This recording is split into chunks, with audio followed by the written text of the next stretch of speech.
Doctor ortho Ayurvedic oil and capsule. अब दर्द भी घुटने टेकेगा।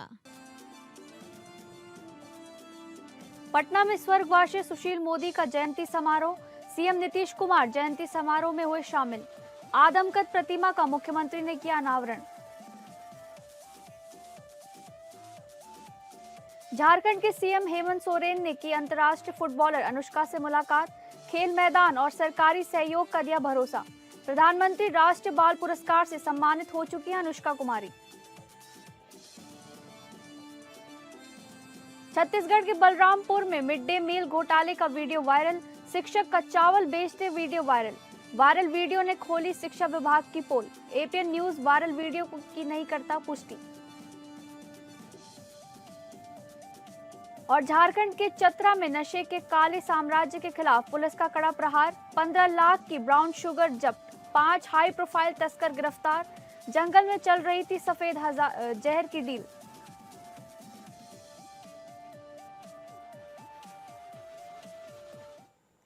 नमस्कार, आप सभी का स्वागत है स्टेट लाइव में। शुरुआत करेंगे स्टेट लाइव की बिहार की खबरों से। खबर पटना से है। मुख्यमंत्री नीतीश कुमार ने राजेंद्र नगर स्थित सुशील मोदी स्मृति पार्क में पूर्व उप मुख्यमंत्री सुशील कुमार मोदी की जयंती पर उनकी आदमकद प्रतिमा का अनावरण किया। इस अवसर पर मुख्यमंत्री ने पुष्प अर्पित कर अपनी भावभीनी श्रद्धांजलि दी। कार्यक्रम में कई गणमान्य व्यक्ति और राजनीतिक कार्यकर्ता शामिल हुए, जिनमें उप मुख्यमंत्री सम्राट चौधरी, बिहार विधानसभा अध्यक्ष डॉक्टर प्रेम कुमार और केंद्रीय मंत्री गिरिराज सिंह शामिल थे।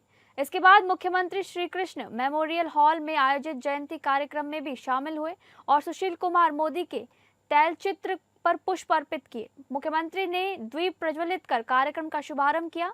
इस अवसर पर कई अन्य जनप्रतिनिधियों और गणमान्य व्यक्तियों ने भी पुष्प अर्पित कर अपनी श्रद्धांजलि दी।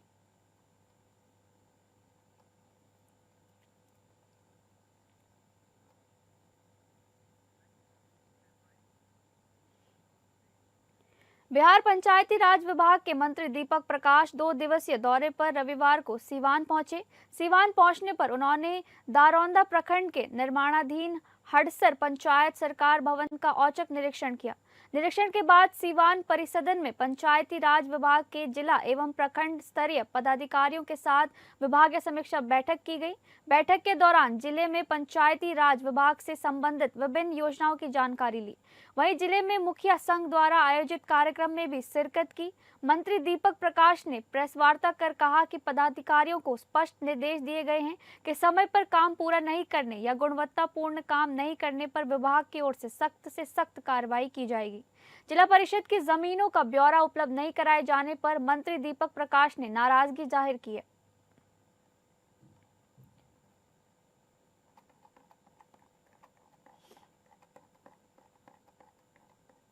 बिहार पंचायती राज विभाग के मंत्री दीपक प्रकाश 2 दिवसीय दौरे पर रविवार को सीवान पहुंचे। सीवान पहुंचने पर उन्होंने दरौंदा प्रखंड के निर्माणाधीन हडसर पंचायत सरकार भवन का औचक निरीक्षण किया। निरीक्षण के बाद सीवान परिसदन में पंचायती राज विभाग के जिला एवं प्रखंड स्तरीय पदाधिकारियों के साथ उन्होंने विभागीय समीक्षा बैठक की। बैठक के दौरान जिले में पंचायती राज विभाग से संबंधित विभिन्न योजनाओं की जानकारी ली। वहीं जिले में मुखिया संघ द्वारा आयोजित कार्यक्रम में भी शिरकत की। मंत्री दीपक प्रकाश ने प्रेस वार्ता कर कहा कि पदाधिकारियों को स्पष्ट निर्देश दिए गए हैं कि समय पर काम पूरा नहीं करने या गुणवत्तापूर्ण काम नहीं करने पर विभाग की ओर से सख्त कार्रवाई की जाएगी। जिला परिषद की जमीनों का ब्यौरा उपलब्ध नहीं कराए जाने पर मंत्री दीपक प्रकाश ने नाराजगी जाहिर की।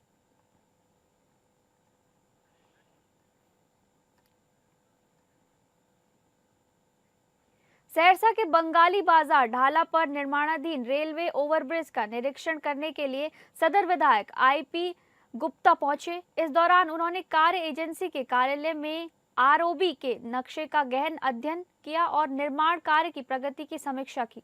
विधायक ने कहा कि वे बिहार राज्य पुल निगम के इंजीनियरों के काम की निगरानी करने और ये जानने के लिए निकले हैं कि कार्य में क्या सुधार किया जा सकता है। निरीक्षण के दौरान विधायक आईपी गुप्ता ने संबंधित अधिकारियों से आवश्यक जानकारी प्राप्त की और निर्माण कार्य में गुणवत्ता बनाए रखने पर जोर दिया। उन्होंने कहा कि बंगाली बाजार ढाला आरओबी सहरसा शहर के लिए अत्यंत महत्वपूर्ण परियोजना है, जिससे आम लोगों को जाम की समस्या से राहत मिलेगी और आवागमन सुगम होगा।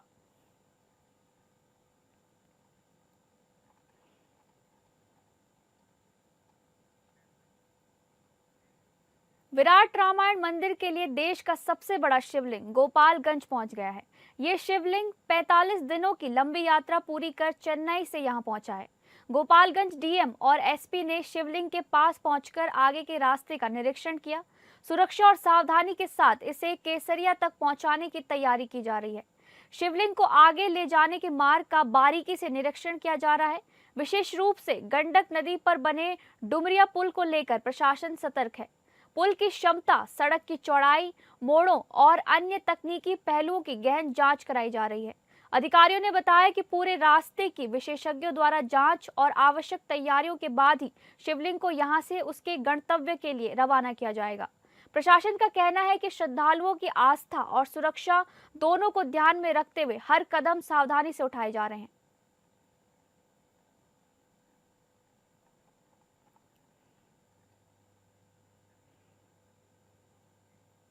अब बात करेंगे झारखंड से जुड़ी खबरों की। मुख्यमंत्री हेमंत सोरेन झारखंड की प्रतिभाशाली अंतर्राष्ट्रीय फुटबॉलर और प्रधानमंत्री राष्ट्रीय बाल पुरस्कार से सम्मानित अनुष्का कुमारी से रांची स्थित मुख्यमंत्री आवासीय कार्यालय में कल शिष्टाचार मुलाकात की। इस दौरान उन्होंने अनुष्का को नववर्ष की शुभकामनाएं दी और साथ ही अंतर्राष्ट्रीय फुटबॉल में उनके शानदार प्रदर्शन के लिए हौसला बढ़ाया।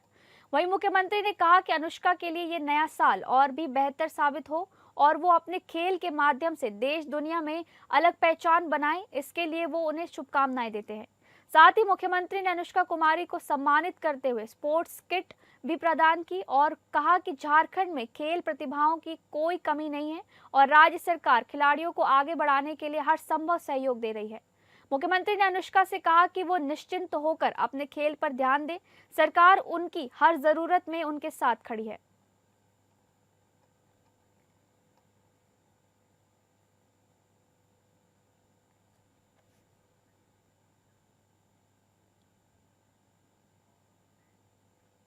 झारखंड में नगर निकाय चुनाव को लेकर हो रही देरी पर प्रदेश भाजपा ने अब अपना विरोध तेज कर दिया है।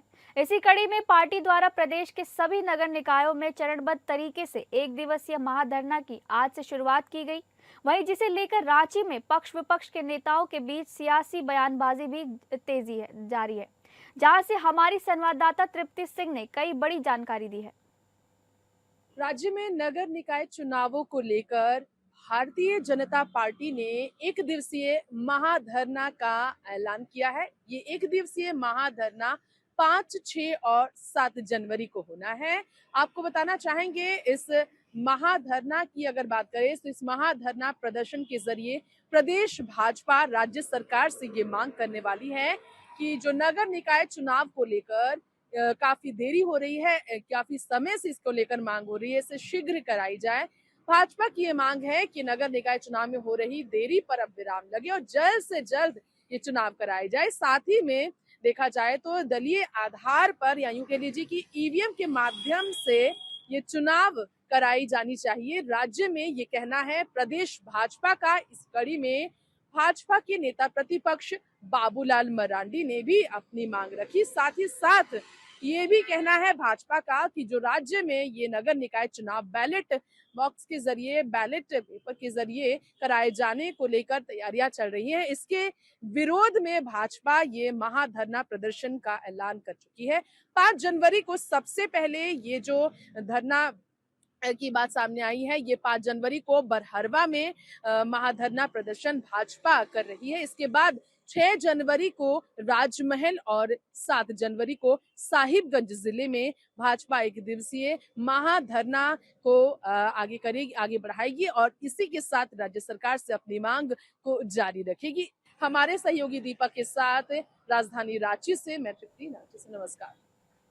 बोकारो के आसनमनी गांव के युवा राकेश कुंभकार अपनी कला से लोगों का ध्यान खींच रहे हैं। वो सरस्वती मां की आकर्षक मूर्तियां गढ़कर अपनी पहचान बना रहे हैं और गांव की पारंपरिक कला को नया आयाम दे रहे हैं। राकेश स्वामी सहजानंद कॉलेज में सेमेस्टर 3 का छात्र है और उसके पिता गांव में मिट्टी के बर्तन बनाने का कार्य करते हैं। राकेश ने बताया कि गांव में मेहनत और कला की सही कीमत नहीं मिल पाती, इसलिए वो शहर में मूर्ति निर्माण कर रहे हैं। उसकी मूर्तियां 2500 से लेकर 12,000 तक में उपलब्ध हैं।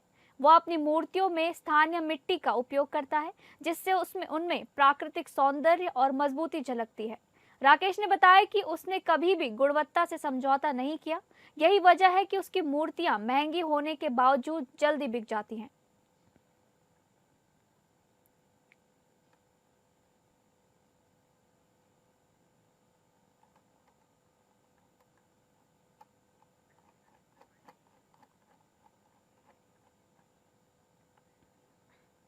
राजधानी रांची के मोरहाबादी स्थित बापू वाटिका से लोक भवन तक पैदल यात्रा करते हुए झारखंड कांग्रेस इकाई के सभी नेता से लेकर कार्यकर्ताओं तक ने मनरेगा बचाओ अभियान रैली का आह्वान किया। इस दौरान हमारी संवाददाता तृप्ति सिंह ने पूर्व शिक्षा मंत्री गीता उरांव से बातचीत कर इस रैली का उद्देश्य जाना। जी हाँ, राजधानी रांची के लोक भवन के समीप हम इस वक्त खड़े हैं, जहां पर झारखंड प्रदेश कांग्रेस पार्टी की तरफ से मनरेगा बचाओ अभियान रैली का ये जो है आयोजन किया गया है। इस मौके पर कांग्रेस के तमाम नेता, मंत्री, विधायक नजर आ रहे हैं। मंत्री शिल्पी नेहा तिर्की, मंत्री दीपिका पांडे, विधायक पार्टी प्रदेश अध्यक्ष सभी नजर आ रहे हैं। देखिए, ये रैली पूरे देश भर में आयोजित की जा रही है और 2005 में जो बने कानून, जो मनरेगा, जो हमारे ग्रामीण क्षेत्रों में जो गरीब परिवार के लोग हैं, जो जॉब कार्ड मुहैया करा के 100 दिन का जो रोजगार की बात की गारंटी जो दी गई थी, उसके साथ छेड़छाड़ करके जो है, एक तो सबसे पहले राज्य और केंद्र का जो रेशियो है उसको घटाया गया है।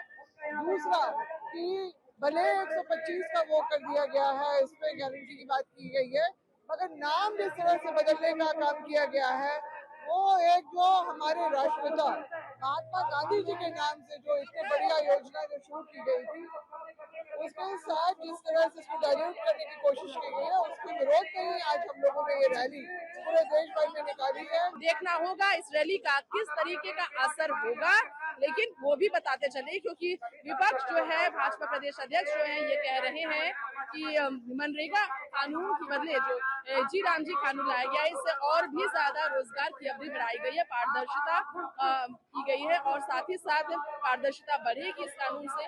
देखना ये होगा कि पक्ष विपक्ष के बीच मनरेगा को लेकर ये जो सियासी घमासान झारखंड में है, ये और कौन सा रूप लेता है। फिलहाल हमारे सहयोगी दीपक के साथ एपीएन न्यूज़ से मैं तृप्ति, रांची से। झारखंड के चतरा जिले में नशे के काले साम्राज्य के खिलाफ पुलिस का कड़ा प्रहार जारी है। नए साल की शुरुआत के साथ ही पुलिस ने नशा माफियों की कमर तोड़ दी है। चतरा पुलिस ने एक सटीक गुप्त सूचना के आधार पर टुडांग जंगल में फिल्मी अंदाज में छापेमारी कर 15 लाख रुपए के मूल्य के ब्राउन शुगर के साथ 5 शातिर तस्करों को गिरफ्तार किया है। ये तस्कर लग्जरी कार में सवार होकर जंगल की ओट में नशे की बड़ी खेप खपाने की फिराक में थे। एसडीपीओ और सदर थाना प्रभारी के नेतृत्व में हुई इस कार्रवाई ने अपराधियों के मंसूबों पर पानी फेर दिया है। चतरा पुलिस अधीक्षक को गुप्त सूचना मिली थी कि सदर थाना क्षेत्र के टुडांग जंगल में एक i20 कार के जरिए नशीले पदार्थों की बड़ी डील होने वाली है। सूचना की गंभीरता को देखते हुए एसडीपीओ संदीप सुमन और सदर थाना प्रभारी विपिन कुमार के नेतृत्व में एक विशेष छापेमारी दल का गठन किया गया। पुलिस टीम ने जब जंगल में चिन्हित स्थान पर घेराबंदी की तो वहां मौजूद अपराधियों में भगदड़ मच गई, लेकिन मुस्तैद पुलिस जवानों ने चारों तरफ से घेरकर ब्राउन शुगर की खरीद बिक्री करते हुए 5 तस्करों को रंगे हाथ दबोच लिया। पकड़े गए तस्करों की जब सघन तलाशी ली गई तो उनके पास से 31.19 ग्राम अवैध ब्राउन शुगर बरामद हुई। अंतर्राष्ट्रीय बाजार में इसकी कीमत करीब 15 लाख रुपए आंकी जा रही है। पुलिस ने मौके से तस्करी में इस्तेमाल की जा रही सफेद रंग की i20 कार और 5 स्मार्टफोन मोबाइल भी जब्त किए हैं।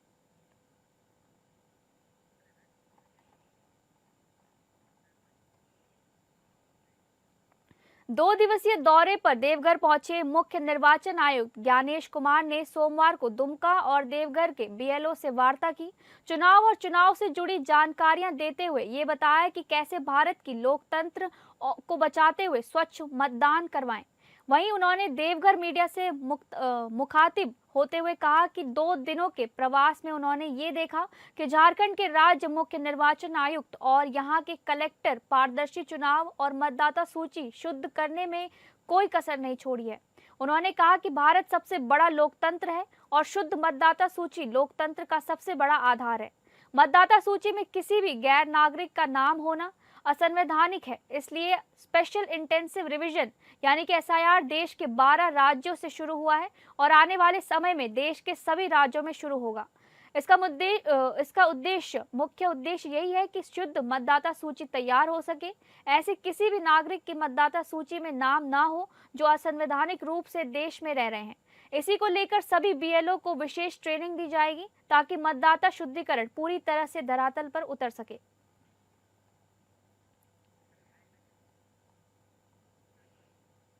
बलरामपुर रामानुजगंज जिले में अवैध धान खरीदी और अंतर्राज्यीय तस्करी के मामले में पुलिस ने बड़ी सफलता हासिल की है। थाना सनावल पुलिस ने एक पटवारी सहित 2 आरोपियों को गिरफ्तार किया है। आरोपियों की पहचान पटवारी संजय सोनी और राजेश कुमार के रूप में हुई है। पुलिस ने बताया कि आरोपी उत्तर प्रदेश से अवैध रूप से धान लाकर छत्तीसगढ़ की खरीदी मंडियों में अलग अलग किसानों के खातों में बिक्री कर आर्थिक लाभ कमा रहे थे।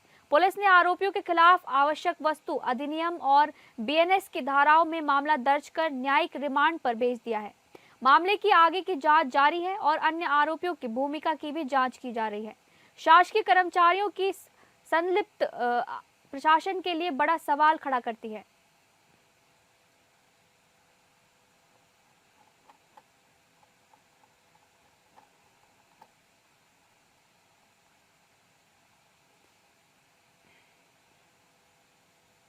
बलरामपुर जिले के रामचंद्रपुर विकासखंड से शिक्षा विभाग को शर्मसार करने वाला एक वीडियो इन दिनों सोशल मीडिया पर तेजी से वायरल हो रहा है।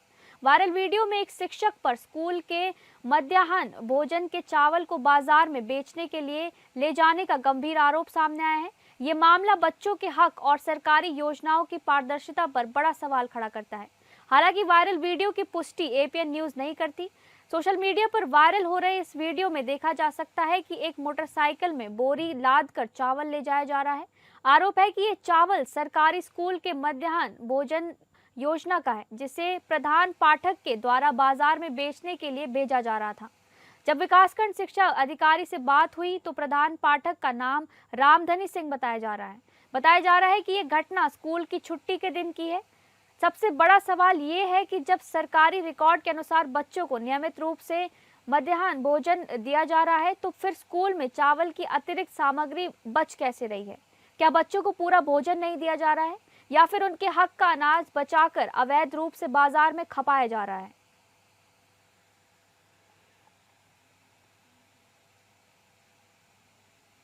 बस्तर में CRPF और जिला बल की संयुक्त टीम ने मालेवाई क्षेत्र में डिमाइनिंग ऑपरेशन चलाया। इस दौरान टीम ने एक पुराने प्रेशर कंटेनर IED बम का पता लगाया, जिसे CRPF की BDS टीम ने सुरक्षित रूप से नष्ट कर दिया।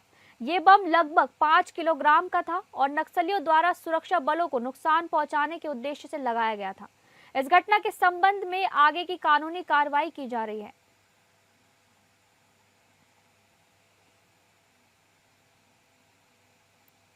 पॉक्सो एक्ट के आरोप में पिछले 3 महीने से जेल में बंद सुनील महानंद की जेल परिसर में संदिग्ध हालत में मौत हो गई है। रविवार रात सुनील महानंद ने कथित तौर पर फांसी लगाकर आत्महत्या कर ली, लेकिन इस घटना के बाद मामला अब गंभीर सवालों के घेरे में आ गया है। घटना की सूचना मिलते ही मृतक के परिजन जेल परिसर के सामने धरने पर बैठ गए। परिजनों का साफ आरोप है कि सुनील महानंद ने आत्महत्या नहीं की, बल्कि उसकी हत्या की गई है। उनका कहना है कि जेल के भीतर सुनील के साथ लगातार प्रताड़ना की जा रही थी, जिससे वह मानसिक रूप से बेहद परेशान था। परिजनों ने जेल प्रशासन पर गंभीर आरोप लगाते हुए निष्पक्ष जांच की मांग करते हुए जेलर को सस्पेंड करने व गृह मंत्री से इस्तीफा देने की मांग की है।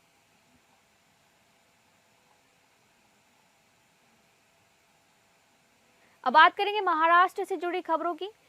AIMIM सांसद असदुद्दीन ओवैसी ने पूर्व सांसद नवनीत राणा के बयान पर कड़ा हमला किया है। ओवैसी ने कहा कि आबादी, जन्म दर और बच्चों की संख्या पर चर्चा करना बेकार है। उन्होंने मोहन भागवत और चंद्रबाबू नायडू के बयानों का जिक्र करते हुए कहा कि ये लोग जनसंख्या संतुलन की बात करते हैं, लेकिन इसका मजाक उड़ाते हुए कहा कि अगर हिम्मत है तो 20 बच्चे पैदा करो। ओवैसी ने कहा कि ये चर्चा राजनीति से प्रेरित है और इसका उद्देश्य समाज को बांटना है। उन्होंने कहा कि देश को बूढ़ा होने से बचाने के लिए जनसंख्या नीति बनानी चाहिए, लेकिन इसे धार्मिक और जातिगत रंग में नहीं बांधना चाहिए।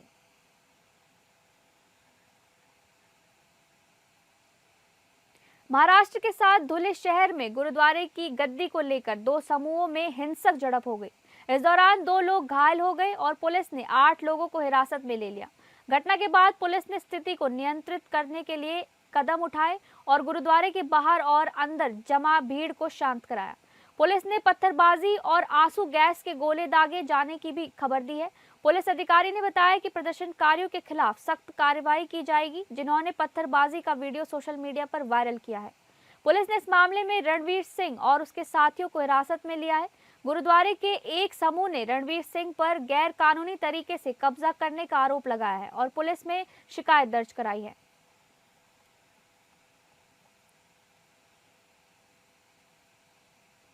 अब बात करेंगे पंजाब से जुड़ी खबरों की। तरनप्रीत सिंह सऊद ने कहा कि वह एक विनम्र सिख के तौर पर श्री अकाल तख्त साहिब में पेश हुए। उन्होंने कहा कि जत्थेदार ने कहा है कि डिपार्टमेंट में ऐसा ऑफिसर अपॉइंट किया जाए जो सिख सिद्धांतों के बारे में जानता हो, जो पंजाब की विरासत को भी जानता हो। उन्होंने कहा कि वो पंजाब के मुख्यमंत्री भगवंत सिंह मान से अपील करेंगे कि पंजाब सरकार के टूरिज्म डिपार्टमेंट में ऐसा ऑफिसर अपॉइंट किया जाए जो सिख सिद्धांतों के बारे में जानता हो। उन्होंने कहा कि भविष्य में तस्वीरों में कोई गलती ना हो, इसलिए समझदार ऑफिसर अपॉइंट किया जाएगा।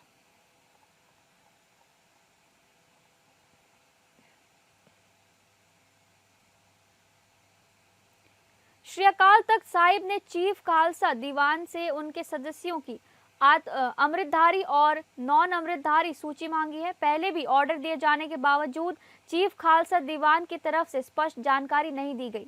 अब जत्थेदार ने खुद प्रेसिडेंट को लिस्ट लेकर पहुंचने का आदेश दिया है।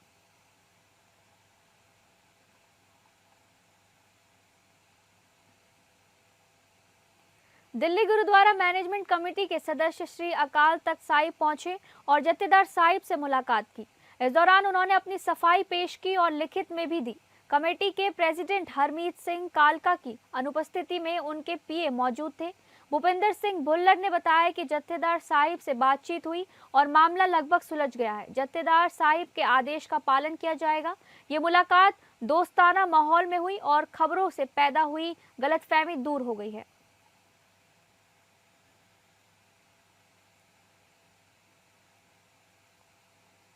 फिलहाल स्टेट लाइव में बस इतना ही। नमस्कार।